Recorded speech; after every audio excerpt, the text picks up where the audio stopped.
Oke, ketemu lagi untuk materi kita kali ini tentang fluida statis, di mana pada fluida statis ini saya akan menjelaskan tentang hukum Pascal ya. Nah, untuk fluida mungkin kalian sudah banyak mengetahui ya dalam kehidupan sehari-hari ya. Nah, misalkan contohnya pada dongkrak dan lain sebagainya. Nah, hukum Pascal ini dinyatakan oleh filsafat sekaligus ilmuwan Prancis, yaitu Blaise Pascal ya, yang menyatakan bahwa jika tekanan eksternal diberikan pada sistem tertutup, tekanan pada setiap titik pada fluida tersebut akan meningkat sebanding dengan tekanan eksternal yang diberikan. Ini adalah pernyataan dari hukum Pascal yang dinyatakan oleh ilmuwan Prancis yang bernama Blaise Pascal.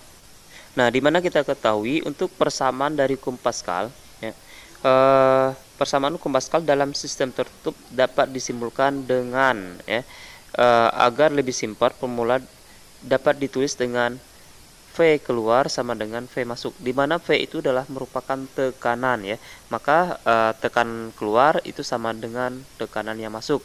Nah, bisa ditulis dengan V1 sama dengan V2 ya, seperti yang sudah kita ketahui bahwa tekanan adalah gaya dibagi besar luas penampang, atau P sama dengan F per A. Maka persamaan di atas dapat ditulis kembali sebagai berikut: F2 per A2 sama dengan F1 per A1 ya, itu untuk persamaannya.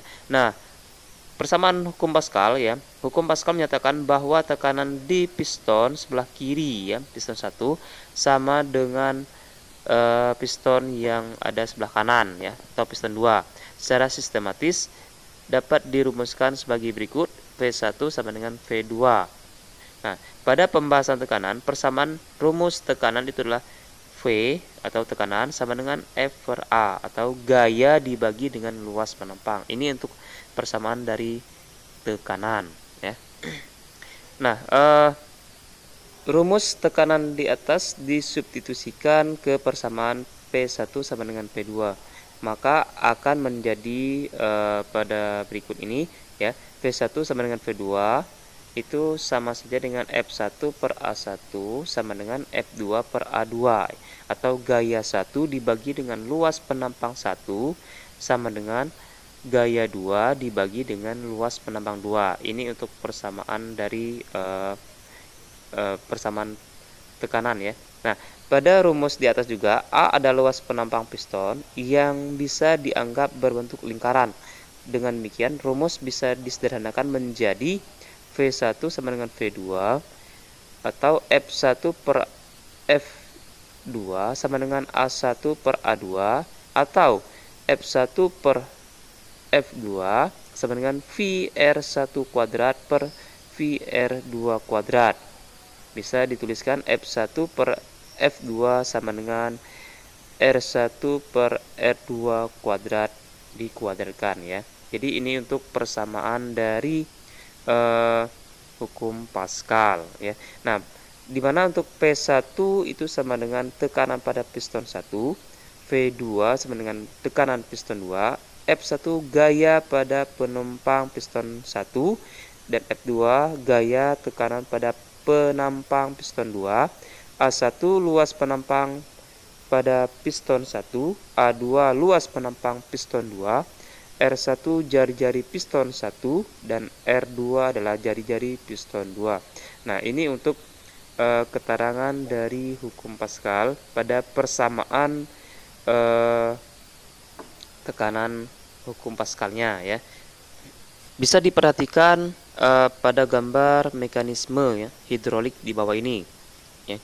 Karena cairan tidak dapat ditambahkan ataupun keluar dari sistem tertutup, maka volume cairan yang terdorong di sebelah kiri akan mendorong piston atau silinder pejal di sebelah kanan ke arah atas. Piston di sebelah kiri bergerak ke bawah sejauh H1 dan piston sebelah kanan bergerak ke atas sejauh H2 sesuai hukum Pascal. Ya, bisa diperhatikan di sini contohnya pada hidrolik ya, atau misalkan pada hidrolik yang terdapat pada pencucian mobil. Kalau misalkan kita tekan pada piston satunya, itu akan mengangkat mobil ya, dimana ini gayanya lebih kecil ya, gaya yang kita berikan lebih kecil agar bisa mengangkat mobil yang gayanya lebih besar ya. Ini untuk cara kerja pada piston ya, atau hidrolik yang terdapat di pencucian mobil. Nah, bisa perhatikan ya, jika luas piston luar 20 kali lebih besar daripada piston bagian dalam, maka gaya yang keluar dikalikan dengan faktor 20, sehingga jika gaya yang diberikan setara dengan 100 kg, maka dapat mengangkat mobil sehingga ya seberat 2000 kg atau 2 ton. Jadi kalau misalkan kita memberi gaya ya, 100 kg, maka dapat mengangkat mobil yang beratnya sekitar 2000 kg atau 2 ton. Dan sebaliknya, kalau misalkan faktornya 100 ya, faktornya 100, kita beri gaya misalkan 10 kilo ya, 10 kilo, maka bisa mengangkat mobil yang seberatnya 1 ton ya. Contoh penerapan hukum Pascal yang lain ya. Contoh yang lain itu adalah pada rem hidrolik. Pada mobil seperti yang dapat dilihat pada gambar di bawah ini ya, ketika pengemudi menginjak rem ya, pedal rem, tekanan pada silinder utama akan meningkat. Kenaikan tekanan ini akan diteruskan ke seluruh ya bagian fluida di sepanjang sistem hidrolik, sehingga silinder rem akan mendorong kanvas rem tersebut terhadap cakram yang menempel pada rem mobil ya. Jadi ini pada rem hidrolik ya, biasanya pada mobil-mobil yang bermuatan besar, dimana dia menggunakan sistem fluida ya. Contoh soal ya. Contoh soal yang pertama, sebuah pengungkit hidrolik digunakan untuk mengangkat mobil. Udara bertekanan tinggi digunakan untuk menekan piston kecil yang memiliki jari-jari 5 cm. Tekanan yang diterima diteruskan oleh cairan di dalam sistem tertutup ke piston besar yang memiliki jari-jari 15 cm. Berapakah gaya yang harus diberikan udara bertekanan tinggi untuk mengangkat mobil yang memiliki berat sebesar 13.300 Newton? Berapa tekanan yang dihasilkan oleh udara bertekanan tinggi tersebut? Nah, di sini ada contoh soal untuk hukum Pascal ya. Bisa kita perhatikan untuk penyelesaiannya. Bahasan dengan menggunakan persamaan hukum Pascal dapat dicari nilai gaya yang diperlukan, di mana F1 sama dengan luas penambang 1 dibagi dengan luas penambang 2 dikalikan dengan F2-nya ya. Maka F1 itu sama dengan V ya dikalikan ya kurung 5 dikali 10 min 2 pangkat min 2 kuadrat dibagi V kurung 5 kali 10 pangkat min 2 kuadrat ya, dikalikan dengan 13.300 Newton. Kemudian ya, banyak tekanan udara yang dibutuhkan sebesar P1 sama dengan F1 per A1 sama dengan 1480 Newton dibagi dengan V kurung 15 kali 10 pangkat min 2 meter kuadrat. Nah, maka ini untuk pembahasannya ya, bisa kalian tentukan sendiri ya. Nah, untuk contoh soal yang kedua ya, contoh soal kedua bisa kita perhatikan ya.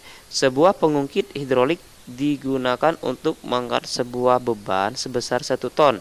Apabila rasio perbandingan antara luasan penampang adalah 1:200, maka berapakah gaya minimal yang harus bekerja pada pengungkit hidrolik ya.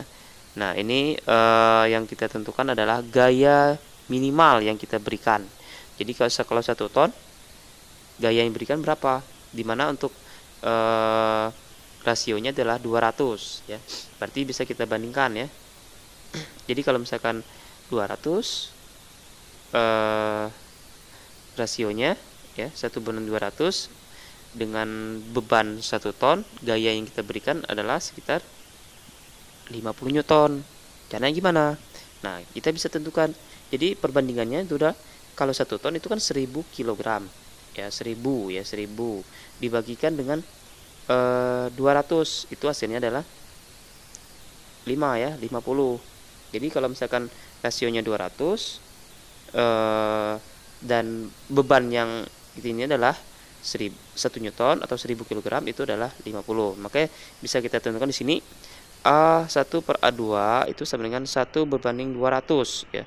1 berbanding 200 dengan masanya adalah 1 ton atau 1000 kg, maka W ya, gaya berat ya, massa dikalikan dengan gravitasi itu sama dengan 1000 dikali dengan 10. Kita anggap gravitasi adalah 10 meter per sekon kuadrat ya, maka gaya beratnya itu adalah 10.000 Newton, di mana persamaan tadi F1 per A1 sama dengan F2 per A2, atau F1 per F2 sama dengan A1 per A2 ya. Maka F1 itu yang kita cari dibagi dengan F2-nya adalah 10.000 Newton sama dengan rasionya A1-nya 1, A2-nya 200 ya. A1 per 200. Maka dapat kita tentukan ya. Jadi 10.000 dibagi dengan 200, maka F1-nya adalah 50 Newton. Jadi gaya yang harus dikerjakan sistem adalah sebesar 50 Newton. Nah, itu untuk pembahasan yang nomor 2. Jadi untuk hukum Pascal ya, hukum Pascal itu contohnya banyak sekali dalam kehidupan sehari-hari ya. Banyak baik berupa hidrolik dan lain sebagainya yang digunakan pada pencucian mobil ataupun rem hidrolik ya, rem hidrolik yang ada pada truk dan mobil lain sebagainya. Nah, itu untuk pembahasan kita tentang hukum Pascal. Sekian dan terima kasih.